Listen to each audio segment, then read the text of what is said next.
மேல்நிலைப்பள்ளியில் 11வது மற்றும் 12ஆம் வகுப்பு மாணவர்களுக்கு மடிக்கணினியை சட்டமன்ற உறுப்பினர் ஜான்குமார் வழங்கினார். புதுவை அரசால் 11ஆம் வகுப்பு மற்றும் 12ஆம் வகுப்பு மாணவர்களுக்கு இலவச மடிக்கணினி வழங்கப்பட்டு வருகிறது.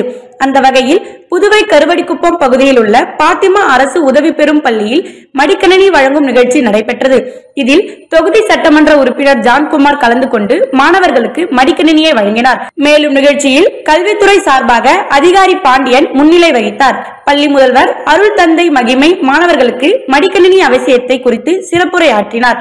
மேலும் நிகழ்ச்சியில் மாணவர்கள், பெற்றோர்கள், ஆசிரியர்கள் உட்பட பலர் கலந்து கொண்டனர்.